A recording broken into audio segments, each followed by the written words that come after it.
All right. أعوذ بالله من الشيطان الرجيم بسم الله الرحمن الرحيم ربي شرح لي صدري ويسر لي أمري واحلل عقدة من لساني يفقه قولي ربنا زدنا علما يا كريم. Um, Jazakallah khair for coming, inshallah. We're going to start our session. Last time we stopped at ayah number 36 of Surah Kahf. We'll start with a couple ayahs before so that we can get a sequence, inshallah. Or I can start with ayah number 32. Just we'll do a running translation. We've done the detail last time. أعوذ بالله من الشيطان الرجيم بسم الله الرحمن الرحيم واضرب لهم مثل الرجلين جعلنا لأحدهما جنتين من أعناب وحففناهما بنخل وجعلنا بينهما زرعا كلتا الجنتين آتت أكلها ولم تظلم منه شيئا وفجرنا خلالهما نهرا وكان له ثمر فقال لصاحبه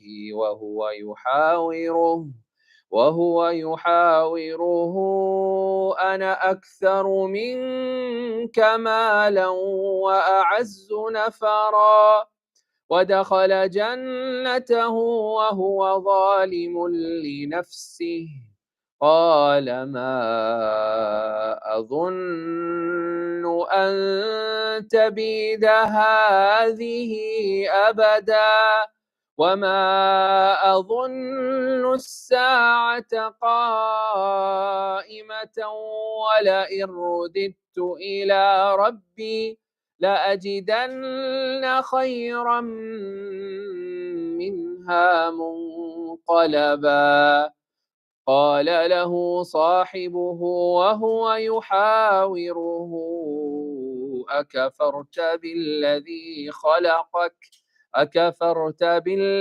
خلقك من تراب ثم من نطفة ثم سواك رجلا. بسم الله الرحمن الرحيم بسم الله والحمد لله والصلاة والسلام على رسول الله وبعد. So this is one of the many parables that Allah subhanahu wa ta'ala mentions in the Quran. As we mentioned that there are 43 parables in the Quran, Amthal. There are 43 parables or Amthal in the Quran, and this is one. And in this surah we have 3. So in this surah we have 3 of those parables. Allah subhanahu wa ta'ala says, وَاضْرِبْ لَهُمْ, and strike for them an example. مَثَلَ الرَّجُلَيْنِ, the example of two men. جعلنا لأحدهما جنتين, one of them we had created for them جنتين, 2 gardens. من أعناب, these gardens were of grapes. وحففناهما بنخل, and they were surrounded by palm trees. Nakhl is specifically palm trees that bear date palms. وجعلنا بينهما زرعا, and we had created in between them, i.e. between the 2 gardens, crops for them, his private garden, whatever he wanted. كلتا الجنتين آتت أكلها ولم تظلم منه شيئا. Both of these gardens, they, based on the effort that he had put in, آتت أكلها, they provided the produce and the yield as per the effort that was given. ولم تظلم منه شيئا, there was no shortfall, i.e. whatever effort was given, that's what was received. وفجرنا خلالهما نهرا, and Allah had caused a river to flow between the 2 gardens. The source, when Allah says وَفَجَّرْنَا, which means the رَأْسُ النَّبَى, right? The source of the river started from his garden. وَكَانَ لَهُ ثَمَرٌ, and he had thamar, he had resources, right? We said thamar can be recited how many ways? Thumrun, Thumurun, Thumurun, and Thamarun. When it is Thamarun, it refers to produce, i.e. yield from a crop. But if you recite thumrun or thumurun, which is the majority recitation. We read the minority opinion. Most of the Qur'an have recited it. وَكَانَ لَهُ ثُمُرٌ أو وَكَانَ لَهُ ثُمْرٌ. And when you say the word thumur, بِضَمِّ الثَّاء, with the dhamma or pesh on the tha, okay, and on meme, then it means malun kathir, lots of wealth. And it says al-mukhtalif al-naqdain, various different types of asset development, be it for today's day and age, stocks, yields, bonds, whatever, various different ways of people acquiring assets, real estate, whatever it is, investments in properties, investments in this, all of any form of asset. Okay, so فقال لصاحبه, so he said to his sahib, وهو يحاوره, and he was in a conversation with them. What did he say? What did we say about hiwar? Did we mention hiwar last time? Explanation of hiwar? The wood. Yes. So we said hiwar is the wood on which the pulley for fetching the water in a well is attached. And the movement of that wood is called hawr. And what does hawr do? It rotates one way and then the other way. Similarly, a conversation is I speak, then you speak, and I listen, and then you talk and I listen, and I talk and you listen. And that alternation, the left and right or back and forth, that is referred to as hiwar, right? And similarly, it also means to return back to something, right? وَظَنَّ أَلَّيْ يَحُورُ. They thought they're not going to come back. There was going to be no return to Allah. So yahur also means to be able to go back to your origin. Okay? وَهُوَ يُحَاوِرُهُ. He was trying to convince him to go back to his original understanding. Or وَهُوَ يُحَاوِرُهُ, he was in a conversation in an alternation state of back and forth. أَنَا أَكْثَرُ مِنْكَ مَالًا. I have a lot more money than you. وَأَعَزُّ نَفَرًا. I have a lot more manpower. Today's day and age, the statement would be, I got a lot of employees. I have a bigger company. Look at me. You're sole proprietor. I have a corporation with 100 staff. I'm better than you. Okay. وَدَخَلَ جَنَّتَهُ وَهُوَ ظَالِمٌ لِنَفْسِهِ. So he entered in his Jannah, his garden, وَهُوَ ظَالِمٌ لِنَفْسِهِ. And he was already a transgressor upon himself. Why was he a transgressor upon himself? How can you transgress when you're entering your own property? Arrogance in the heart, i.e., the state that he entered the garden, the state that we enter our cars, the state that we enter our houses determines, yes, your house could be perfectly halal for you. But having a halal house does not mean that you cannot have transgression. So, وَدَخَلَ جَنَّتَهُ, he entered his garden. But the state was وَهُوَ ظَالِمٌ لِنَفْسِهِ. He was transgressor upon himself. The second is that a person may be given everything by Allah subhanahu wa ta'ala and he believes in Allah. But he says, who cares? Sanuki, right? The 7 successful keys of Punjabi. Have you guys heard that? Right? So, Menuki, who cares? Whatever. Doesn't matter to me. Jo bhi hota hai, whatever, it doesn't matter. So, ظَالِمٌ لِنَفْسِهِ, that when you transgress and you said, who cares? I really don't care about the boundaries of Allah subhanahu wa ta'ala. May Allah protect us, man. قَالَ مَا أَظُنُّ أَن تَبِيدَ هَذِهِ أَبَدًا.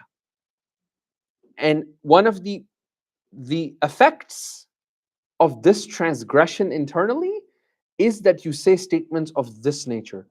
I don't think my prosperity is ever going to go away. Ever. This weekend, I was in Houston. And ironically, I was teaching we spent the entire 2 days back to back from the morning all the way till 9 p.m. at night, finishing the entire surah. And when we taught that, there was a brother who came to the Friday night halaqah. He was old brother, 58 or 57. And he was very vibrant. His kids were there. Everybody was there. And he said, Shaykh, I'm excited to come back tomorrow. Friday night, he becomes really sick. They take him to ER. And the doctors tell him that you've got 24 hours to live. And on Sunday, we prayed janazah on him. But what was really shocking for me to remember is that we can have two types of ends. وَهُوَ ظَالِمٌ لِنَفْسِهِ, that type of an end, that we're arrogant. Or we can have an end where the person says, inshallah, I'm old, my kids are going to be here, but I'm going to bring my entire family to go and study the surah and make the intention and go back home with the right intention, and then Allah can take your soul. Right? And then when they talked about him, they said that this brother, he's been managing the parking of the masjid, managing the volunteer management, managing all the volunteers of the masjid for the past 15 years. Right? Hasn't skipped a beat. Right? So again, has Allah given us many of this? Yes, we have so much that Allah has given us, but how do we treat those bounties of Allah subhanahu wa ta'ala? That's what matters, right? وَمَا أَظُنُّ السَّاعَةَ قَائِمَةً, and I don't believe that Qiyamah is going to come. He said that either verbally or his actions were indicative of that. He was living a life like that. وَلَئِن رُدِدْتُ إِلَىٰ رَبِّي, and if I ended up going back to Allah subhanahu wa ta'ala, لَأَجِدَنَّ خَيْرًا مِنْهَا مُنْقَلَبًا, I will find way better reward than this. Look at what Allah has given me in this dunya. You think he's like, look at how he's treating me now. You think he's not going to treat me well when I meet him? You must be verily delusional. Right? And here's where we're going to begin our new sabah. قَالَ لَهُ صَاحِبُهُ, so his friend said, his sahib said, first lesson for us is we should always have a friend who can always put us in check. That's the first lesson here. You should always have a friend that can hold you accountable. And you have given him that liberty that hold me into check. Right? It could be your spouse, but better yet, sometimes it is better to have a friend who can put you in check and say, listen, man, you're crossing the lines here. Sometimes you need that. Right? I remember reading a book as a teenager. It's called The Smack on the Side of Your Head. Right? It's actually, I think, a smack on the side of your head. Right? It's about like how you need to have mentors who can actually wake you up sometimes out of your weirdness. قال له صاحبه, so he was his sahib, he was his friend, he was his companion. By the way, sahib is an interesting word. Let me get into that just quickly. So sahib can be anybody that accompanies an insan, anybody that accompanies you, right? So anything that accompanies you, whether it is haywan, or whether it is place, or whether it is time. Okay, haywan means human beings or janwar, insan or animal, doesn't matter, any living thing.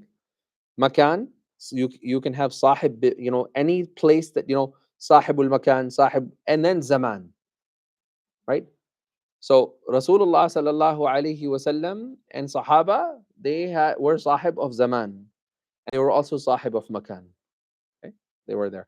So, and this suhba, the word sahib, doesn't actually have to be materialistic suhba. So it could also be inaya. It could also be protection, care. So he was his sahib, i.e. he cared about him.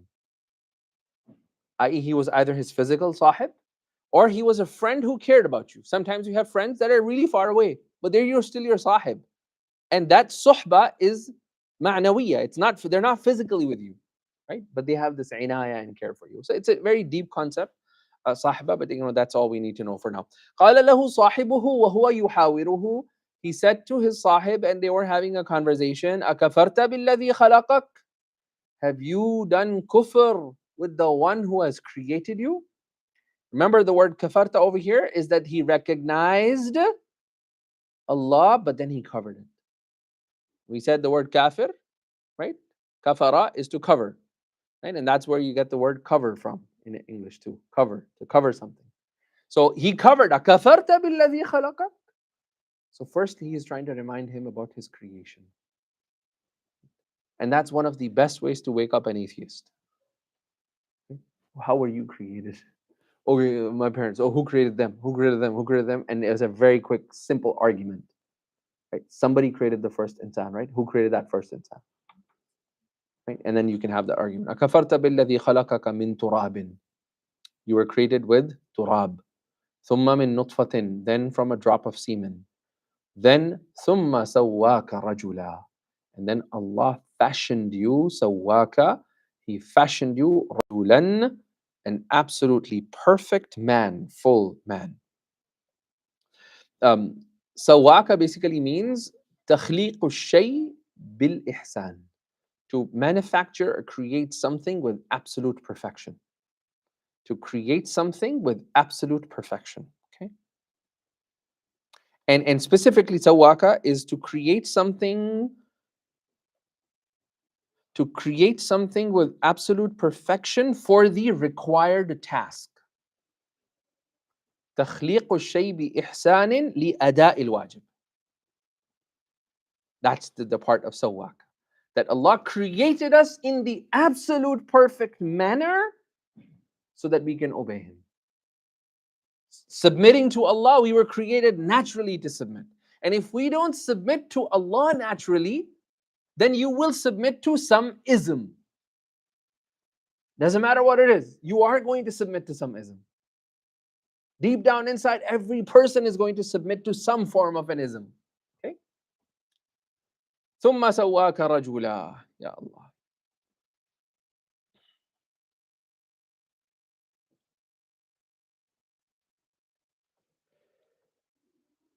Then Allah subhanahu wa ta'ala says, لَكِنَّ هُوَ اللَّهُ رَبِّي.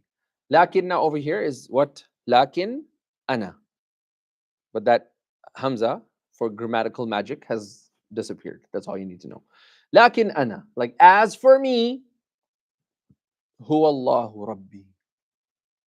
So he's reminding him that Allah is my creator. Okay? What is the difference between Allah and Rabb? Rabb is the one who creates. And Allah is the one who gives you intellect but then demands your worship. So when we take Allah as our ilah, after He has been our Rabb, we have to submit to Him because He has given us aql. And that aql necessitates and Allah demands from us our submission. Your aql was given to you, so you submit. لعلكم no, Surah Tabarak, Allahumma salli ala Muhammad. No, Surah Tabarak. The first three ayahs. وَمَا خَلَقَ اللهم صل الذي خلق الموت والحياة ليبلوكم أيكم أحسن عملا. Right? Allah created the life and death, and the purpose is what? So that He tests us. And remember, the test is lifted if there is no aql. If a person does not have aql, غير aql does not have a test. So aql is the manatu taklif. They say this is the essence of what makes you responsible in the eyes of Allah subhanahu wa ta'ala. So Allah is the one that demands after giving you aql the submission. So He's trying to remind him who Allah. Allah has given you aql and He demands for you submission. Rabbi, but He's my Rabb. وَلَا أُشْرِكُ بِرَبِّي أَحَدًا. And I don't do any shirk. I don't make other ilahs with my Rabb, creator, anyone else other than Him. Now, this is where he's rectifying his aqidah. Right? He's saying, somebody, you were wrong, you need to rectify. Over here, many of the tafsir books have written a very beautiful, they digress a little bit, but it's a very beautiful discussion to be had. And the discussion is on the angle that Allah subhanahu wa ta'ala, at what point does it become wajib on me to tell somebody that they're wrong? Okay. So what they say, the ulama, they say, and I'll summarize it in a very quick format. Number one, it is wajib, i.e., you will be held responsible in the eyes of Allah subhanahu wa ta'ala if you know that if you tell someone or somebody this is the right way to do something and they will respond with a positive response, if you know 100% in your heart they will respond positively, it is wajib on you to tell them. Okay, as Imam Ghazali also mentions this, it becomes wajib. So if I say to someone, listen, your socks are torn, you can, I'm not pointing at you, but like he's like my socks, your socks are torn, your wudu was not complete, your salah was invalid. So if I have the certitude, you could be wrong, but you're certain at the point that if I correct them, they will go and fix it. Then it becomes wajib on you to correct something, right? But again, make sure that you also have 100% certitude that what you're telling them is right and wrong. You have to first have that yaqeen. Okay. Number two, if you're between 51 to 99, even if there's like an ounce of doubt that maybe this person will react negatively or they may not take it very positively, right? Then it becomes a sunnah for you on you. If you do it, you did a recommended act, positive, negative consequences. But if you keep quiet and you don't, it's fine. It becomes a mubah act, i.e., Sharia is indifferent. It doesn't recommend you, it does not stop you. If you're at a 50-50, you really not know the person, you're in a new space, there's something really wrong in something you notice that has to be corrected, and it's a major issue of Islam. You want to correct that, but you're 50-50, you don't know the environment, you don't know if they're going to respond positively, but you also don't know if they're going to respond negatively. You don't have enough information to make a decision, then it's mubah. Whether you do it or you don't, it's all equal. Sharia is equal on that. When you know anything below this, if you know that you're going to say to someone, stop this, and they will react negatively to it, maybe they're giving signals, maybe they're, I don't know, they're agitated, maybe they're not in the right state of mind, whatever the case is. If you know that that is happening, then it becomes, in certain circumstances, makruh tahrimi. You're not allowed to tell them to stop this. And in some circumstances, it becomes haram for you. It's amr bil ma'ruf, but it becomes, you're not allowed to tell them to do something because you know that it's going to have a negative impact. And it will only propel them in disobedience further. Okay? The example of that is, for example, Ibn Taymiyyah, rahimahullah, he was walking, and as he was walking with his students, they saw Mongol soldiers with Muslim soldiers drunk. So the students, they got zealous in we need to stop our Muslim brothers, they're drinking, right? So Ibn Taymiyyah said, it is better for them to drink, because if they become sober, then they will go and rape our women. So in that case, it became haram for them to stop, because the two evils, lesser of the two evil, it is better for them to be engaged in that lesser of the two evil than to cause more harm in our society, right? So it's not very simple. Some people just say amr bil ma'ruf and then take the hadith. Now they become like the sunnah police, right? They're like, this is haram, that's wrong, this is like, it's just crazy.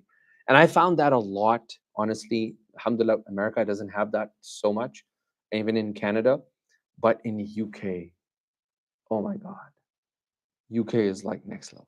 You go to the wrong masjid, they will check you up, down, top, bottom, every single way you can possibly. Like, I still remember I gave a lecture and I came back to pray, and then I was in salah, and the brother is like, roll up your pants. They're like, I'm about to lead the salah. And I'm like, you know what, brother, you should come and lead the salah. Right? And he's like, no, you lead. You're the imam, but roll up your pants. I was like, let's not make a scene about this. You come and lead the salah. So I moved back. After the salah, some guy's like, where's your topi? Like they have no, like, and if you go to the other wrong, like, it's very harsh there. It's very harsh. They need to have this this lesson. No, because they're turning away people. Same thing goes for some of the times, and a lot of the sisters have messaged. They message on Instagram and stuff, like they'll go to the masjid for the first time, right? And the person who's there, in all honesty, he's trying to respect the masjid. But you don't know where the sister is coming from. Maybe this is the first time she entered the masjid, right? In Atlanta, I had a mother. After Juma, she grabbed me and she started crying. I told you this before. She started crying and she said to me, Shaykh, you think Allah is going to accept my son? I said, what happened? And then she just started crying and crying and crying. And I'm like, I don't know what happened. And he's like, he was 16 when he entered the masjid, and somebody in Atlanta, and somebody scolded him, and he died at age 32, and this is the second time he's entering the masjid as a dead body. Right? So when we don't know this, we cause so much harm in our society. Right? May Allah protect us, and may my Shaykh used to say, Oh Allah, do not dispel others from the deen because of me. Like, let not me be the source of pushing others away from the deen. Then Allah subhanahu wa ta'ala says, وَلَوْلَا إِذْ دَخَلْتَ جَنَّتَكَ قُلْتَ مَا شَاءَ اللَّهِ. So the sahib, he says to him, why is it not that, when you entered, is دَخَلْتَ جَنَّتَكَ, when you entered your Jannah, قُلْتَ مَا شَاءَ اللَّهِ. You should have said, مَا شَاءَ اللَّهِ. لَا قُوَّةَ إِلَّا بِاللَّهِ. There is no power without Allah subhanahu wa ta'ala. I.e., all power belongs to Allah. This statement of La hawla wa la quwwata illa billah, there are numerous hadiths that are mentioned about it. One of them, one of the most profound ones, is the story of the Sahabi and the mother and the father. They came to Prophet sallallahu alaihi wasallam, and they said to Rasulullah sallallahu alaihi wasallam, "Inna ibna usir, our son has been captured captive. He went as a battalion and he was captured. What do we do, ya Rasulullah?" So Prophet sallallahu alaihi wasallam said, "Ma alaykum illa al-hawqala." You know what hawqala is, right? That's a short form of La hawla wa la quwwata illa billah. Right? You know how to say Bismillah ar-Rahman ar-Rahim, we say Basmala. Right? Similarly, La hawla wa la quwwata illa billah is hawqala. Right? That's the short form of that. So it is on you to say La hawla wa la quwwata illa billah. So imagine the yaqeen of these mother and father. So they went back, they sat in their house, and for the next 3 days, all they did, pray, come back, La hawla wa la quwwata illa billah, la hawla wa la quwwata illa billah, la hawla wa la quwwata illa billah. Rasulullah said it. They had yaqeen. And he said, nothing will bring your son sooner. And then there's various narrations about it. It is from the one of the khaza'in. It has been given from the treasures from the throne of Allah subhanahu wa ta'ala. So many hadiths about that. What happened on the third night? The door knocks. They open the door and it's their son. And they get so happy and they said, come in. And it's the middle of the night. And it's like, what happened? How did you escape? And he said, last night, as they usually do, they gave me food. And the person who gave me food, he forgot to lock the prison. And then obviously the father is like, Mahadi laswat. What are these sounds that I hear? He said, oh, don't worry about it. They're not chasing me. I actually brought all of their camels and all of their sheep along with me. So they went back to Rasulullah sallallahu alaihi wasallam. Said, Ya Rasulullah, not only did our son came back, we all became millionaires from their times. Then he said to them, tell them what happened. It's like, I'm not telling the story, you tell your story. And that's how we got to know the story, right, from the Sahaba. So La hawla wa la quwwata illa billah is such a powerful thing, right? In our society, I think as people, when we go through difficulties, La hawla wa la quwwata illa billah is one of the fastest ways to get out of trouble. إن تراني أنا أقل منك مالا وولدا. And if you see me that I have less offspring, i.e. children, and I don't have a lot of wealth, don't worry about this part. Right? Don't worry about this part. Why? فَعَسَىٰ رَبِّي أَن يُؤْتِيَنِي خَيْرًا مِّن جَنَّتِكَ. I have lots of hope in my Allah. He can give me خَيْرًا مِّن جَنَّتِكَ. He'll give me a Jannah better than your Jannah. وَيُرْسِلَ عَلَيْهَا حُسْبَانًا مِّنَ السَّمَاءِ. And Allah can send on your Jannah, which is in Allah's control, a thunderbolt. فَتُصْبِحَ صَعِيدًا زَلَقًا. So it will turn into barren wasteland. Okay? Zalaqa is a land in which if you pour water, the water just flows over. It doesn't get absorbed. Okay? Doesn't seep in.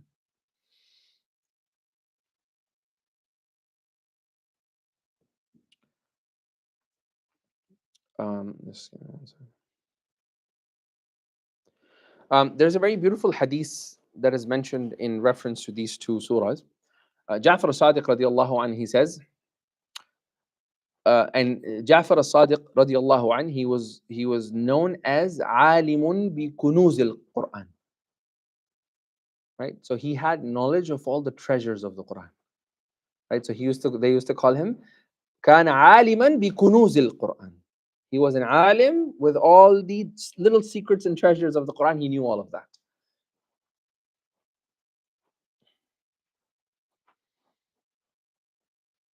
So he said something really interesting.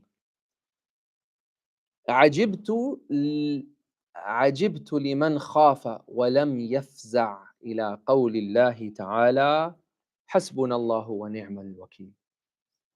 I really shocked, and I find it very strange that if somebody finds themselves in a fearful situation, وَلَمْ يَفْزَعْ, and they don't hastily go back to this ayah of the Quran, حَسْبُنَ اللَّهُ, Allah is enough for us, وَنِعْمَ الْوَكِيلُ, and what a great disposer of affairs He is.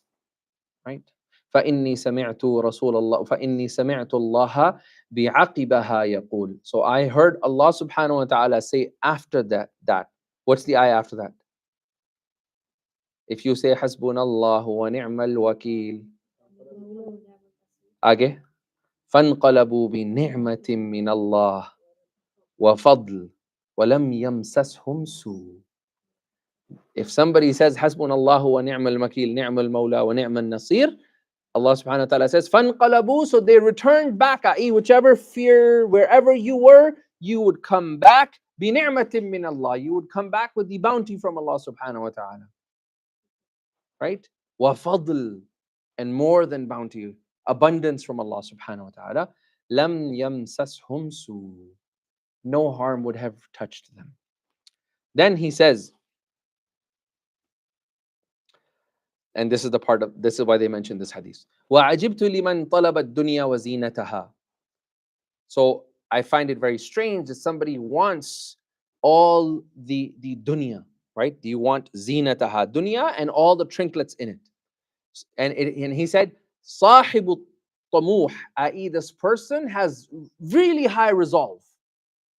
Tamah is basically to succeed at all costs. صاحب الطموح في الدنيا كيف لا يفزع إلى قول الله تعالى. How does that person not go back to the qawl of Allah subhanahu wa ta'ala? ما شاء الله لا قوة إلا بالله. This ayah. ما شاء الله لا قوة إلا بالله. Whatever Allah wills, and there is no power other than the power of Allah subhanahu wa ta'ala. Why? Because I heard after that the ayah that came, فَعَسَى رَبِّي أَن يُؤْتِيَنِي خَيْرًا مِّن جَنَّةٍ.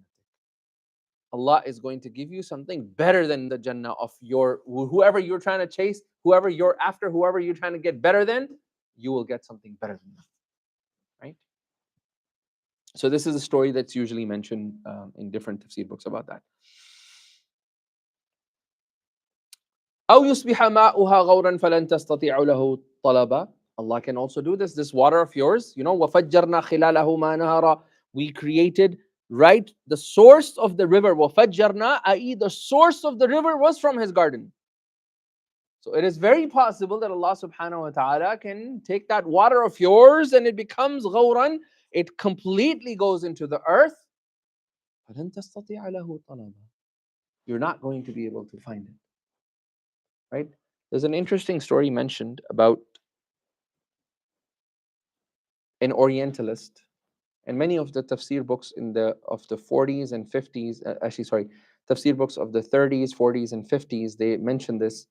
Even Shaykh Sha'rawi mentions this in his recorded tafsirs and stuff. And the story is that there was an Orientalist, when he came across this ayah, he said, this ayah does not make sense. And as he was having a conversation with some of the group of ulama, he said, وَأَنَا أَسْتَطِي لَهُ طَلَبًا. I can bring the water. If Allah takes the water away, like what kind of, this is a geology, very simple. We'll dig a borehole and we will just bring water out. What kind of miraculous, what are you talking about if Allah subhanahu wa ta'ala takes away the water? That's not possible. So the ulama, they say, the minute he said that is not possible, فَغَارَتْ مِيَاهُ عَيْنِهِ. His water of his eyes disappeared at that moment. And there were 17 or 18 scholars who all witnessed that in the 60s or 70s. And for the rest of his life, he was dependent on eye drops. He had to put saline eye drops every 15 minutes to keep his eyes wet. Right?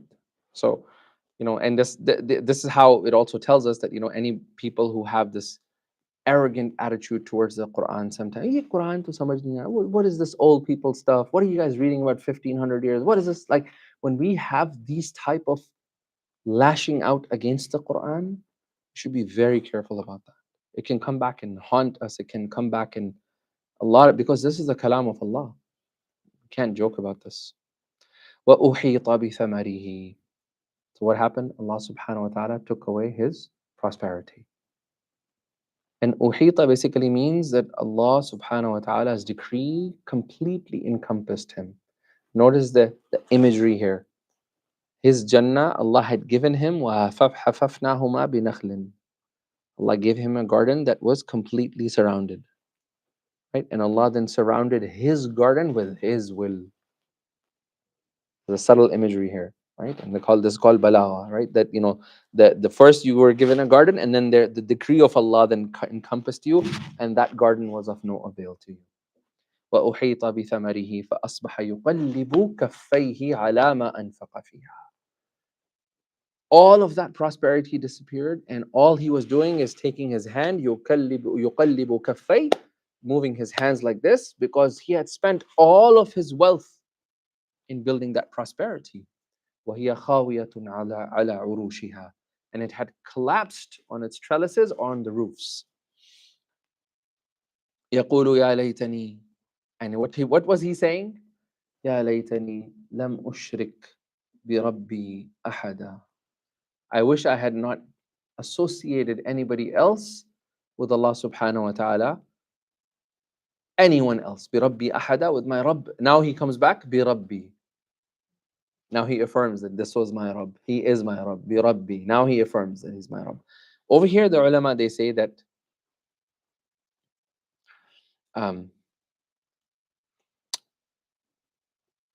this part, lam ushrik, because he was a Muslim, right? This was shirk of not shirk akbar. This was not, he didn't say there is no Allah.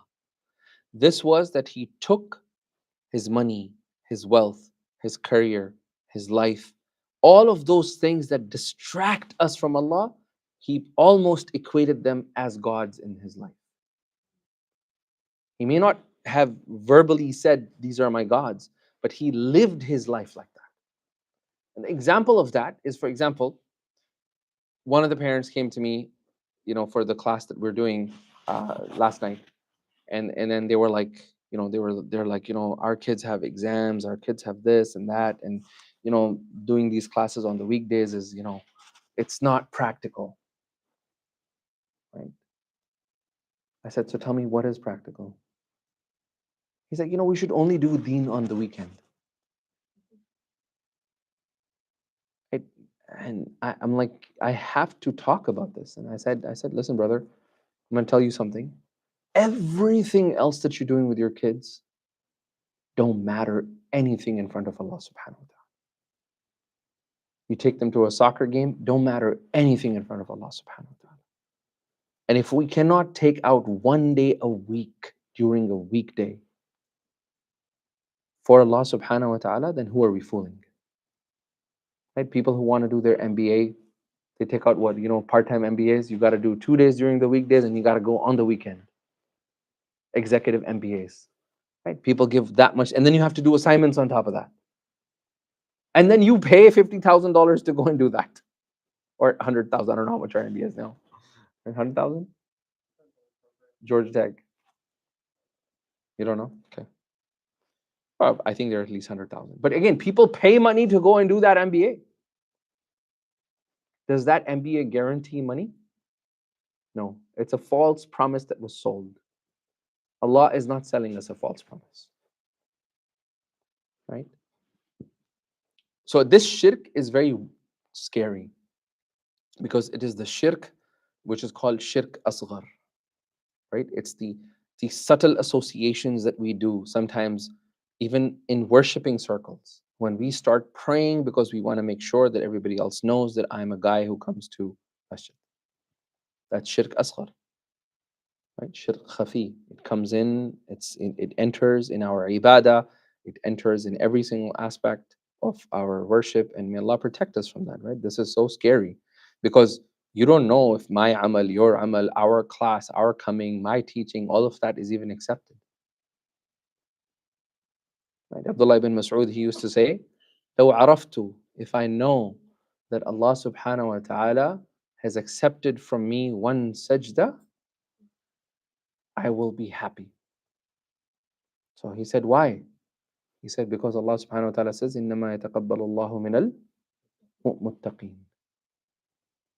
Because Allah only accepts from the muttaqi.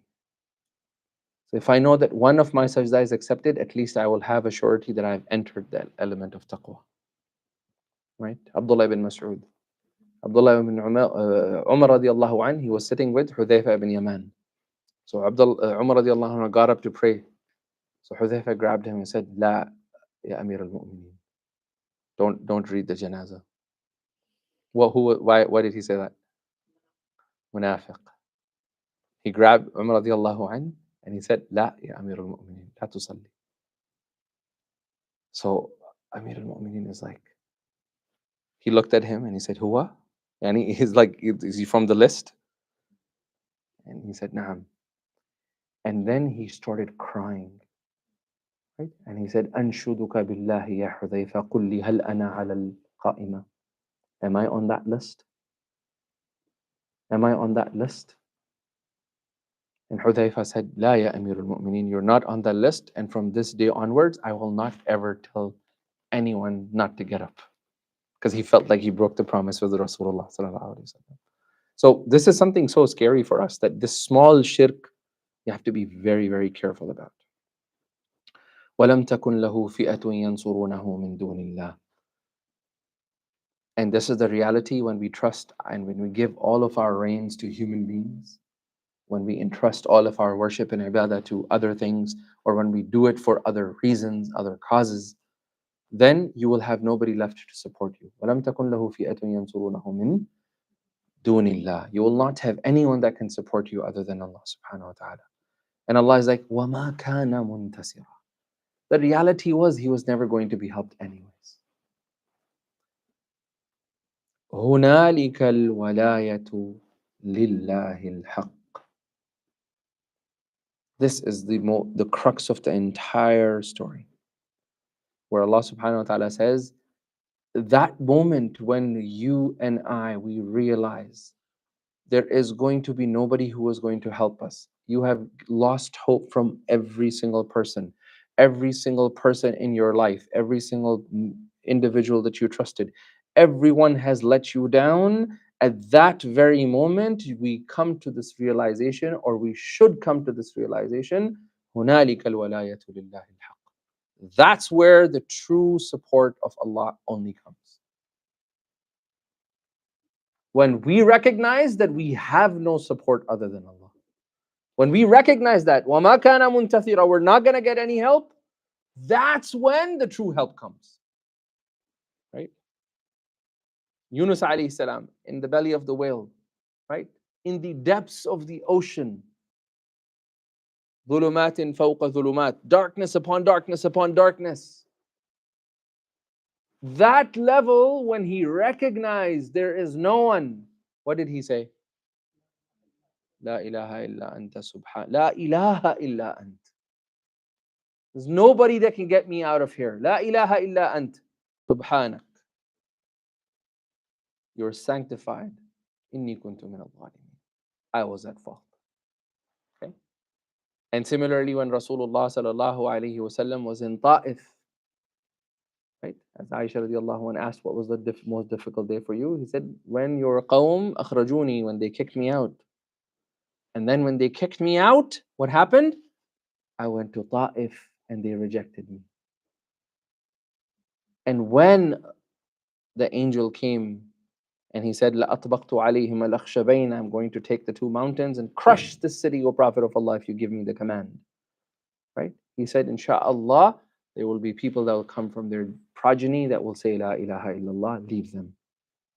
That's when he gave up all the hope. Right?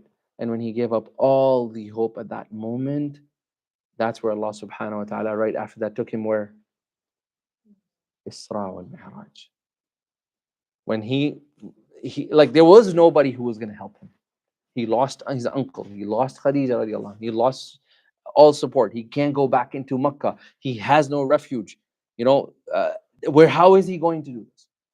That moment, when all support ended for him, that's where Allah's initial support began. Right? And this is what Allah does. When we are at the lowest moments, as one of my teachers used to say, when you are at the lowest part, when Allah sends you to the deepest parts of the ocean of your life and keeps you there, then He wants you to grab some gems from the seafloor, because when you will come back up, you will come with a lot of gems and a lot of pearls of wisdom that you will be able to part for the rest of the people. Now, after this, Allah subhanahu wa ta'ala, He starts the next part, which is the second method. Should we get into the second method? What time is it? How many minutes have we done so far? 45 minutes. Laptop's about to die. It's charging this and it's charging the camera. Alhamdulillah. Relax. Okay. I don't want to rush through the next method, because the next method has a lot for us to unpack. The next method has a lot to unpack. Yeah, I think I'm gonna pause here, because I don't want to skip a lot of this that is over here about. Yeah, I'm not going to skip all of this. So I think we'll stop over here, inshallah. Just because I think the next method is again another example, another parable. وَضْرِبْ لَهُمْ مَثَلَ الْحَيَاةِ الدُّنْيَا. And there's a lot of parallels. And I had a presentation ready, but I think we didn't get to that today. We'll get to that, about why our life is like water, and then some of the recent research. Not recent, it's pretty old actually, but maybe some people have forgotten. I think it was in 2006 or 7. So we'll do that inshallah next time. If anybody has any questions about this or any comments, feel free to ask. It started with the two brothers, right? Yes. And then it primarily focused on one. So was there like... Because the focus is on dunya. So it focused on the one who had dunya. And towards the end, it focused on the one who was trying to rectify him. Right? But then the next example is also about dunya. Right? And remember, the connection was that, the two classes before we talked about that, the connection was that the Quraysh came to Prophet ﷺ, where the Surah Kahf says, وَاصْبِرْ نَفْسَكَ مَعَ الَّذِينَ يَدْعُونَ رَبَّهُم. That's where Prophet ﷺ was commanded to go and sit with the poor people. Right? Why? Because the rich people didn't want, and Allah told him, وَلَا تَعْدُ عَيْنَاكَ عَنْهُمْ تُرِيدُ زِينَةَ الْحَيَاةِ الدُّنْيَا. Then the entire conversation about dunya happens. And then Allah is like, here's an example of somebody who lived his life for dunya, and an example of somebody, both had similar starts. One invested his entire life and focus in dunya, so much so that he forgot Allah. And the other kept the dunya at bay, worked whatever he had to work with, but then didn't focus on that, but focus on his akhirah, and never forgot Allah in the process. Right? And then the next example, وَضْرِبْ لَهُمْ مَثَلَ الْحَيَاةِ الدُّنْيَا, is really interesting. But I don't want to skip that, because I've collected a lot of information on how our life is like water. Because the whole point of the method, Allah is like the primary example, and then I want to do that as a collective discussion. So the example of our life is like water. But let's just pause here. How is my life like water? Do you ever think about that? And it's water, kama in anzalnahu minas sama. So let's just pause and think, how is life like water in the first place? Right? And then we'll do a lot of that. I have around 8 or 9 major points, and then we'll learn from everybody else, inshallah, here. And then inshallah we'll stop at that. Next week the class would be at 7. Time is changing, so we'll all pray Maghrib at home. We'll come here, we'll start the class at 7, and we'll go straight from 7 all the way to Isha, and then we don't have to end by 9, so we can do even longer classes. Yay. So we can finish the surah faster. Because at this pace, then if you guys have time, we can push it to like an hour and 15. Okay? So then since you guys come, you may as well benefit a little bit more, inshallah. Excellent. Yes, please. Yeah, always I thought Sahab is his brother. The other brother is advising him. It's not his brother. It's not the two brothers talking to each other. They are two brothers, but they're also talking about his suhbah. That the brothers. Sometimes you have brothers that they may not have suhbah, right? So he was also his friend. It's not actual brother, like his friend. No, it's an actual brother. So in the tafsir books, it says that they are two brothers from the same father, and they were left inheritance, and they both started at the same spot. But here, Sahib is not brother. No, Right. it's the same brother, the same conversation. Same, yeah, It's the same brother, but the brother is being denoted as a sahib. yeah. That you're sometimes you have a brother that's a really friendly brother. You have friendship with your brother, right? Yeah, yeah. So it's still the same two people. Okay. Anybody else? Yes. The one who put mal as virtue, he committed shirk. Because he placed that mal in a position where Allah subhanahu wa ta'ala should only be there. Actually, by the way, وَيُقَلِّبُ كَفَّيْهِ عَلَى مَا أَنْفَقَ فِيهِ, right? That, the second tafsir of that is he had everything ruined, and the money that he had, if you read the second tafsir of that, it says, وَيُقَلِّبُ كَفَّيْهِ عَلَى مَا أَنْفَقَ فِيهِ, that he was taking his money and he was like, what happened? That's the second tafsir of that. The minute you asked this question, that came. وَيُقَلِّبُ كَفَّيْهِ is referring to that, like he was like so engulfed in this worship that even when that happened, he went back to his money and he's like, what happened to my money? And he was still tossing that money. Right? And we see this all the time. Right? May Allah protect us from that level of dunya and that entrenchment of dunya sometimes that yeah, it's sad. It's sad. Sorry? You have to end? The battery's gonna die? Abdullah is only concerned about that. All right, inshallah. So we'll pray Salat al-Isha together. And inshallah, for next week, 7 o'clock, we'll start over here and we will have arrangements for dinner just for next week. Not continuous, but we'll be arranging dinners, inshallah. اللهم صل وسلم على نبينا محمد وعلى آله وصحبه وسلم تسليما كثيرا وبارك اللهم على محمد وعلى آل محمد كما باركت على إبراهيم وعلى آل إبراهيم إنك حميد مجيد. اللهم آت نفوسنا تقواها وزكها أنت خير من زكاها أنت وليها مولاها يا رب العالمين. اللهم إنا نسألك علما نافعا وأملا متقبلا ورزقا طيبا. Oh Allah, I ask you to give us the tawfiq to put whatever we learn in our amal. Oh Allah, let not Quran be hujjah against us, but hujjah for us on the day of judgment. Oh Allah, allow us to be able to connect with the Quran and its understanding on every day. Oh Allah, we ask you for tawfiq to be able to recite the Quran every single day in the way that you're pleased with us. Oh Allah, if any one of us are struggling with understanding the Quran, then open our hearts towards its understandings. For verily Abu Jahl understood Arabic better than us, but his heart was closed. Oh Allah, open our hearts so we're able to understand the Quran, and the nur and the light of this Quran can illuminate us and guide us. We ask you, Allah subhanahu wa ta'ala, that we are weak servants of yours. Our hearts are all locked up with our sins. Oh Allah, free our hearts and unshackle them from the shackles of the sin, and allow us to be illuminated with the light of the Quran. أقول قولي هذا وأستغفر الله لي ولكم ولسائر المسلمين فاستغفروه فإنه هو الغفور الرحيم.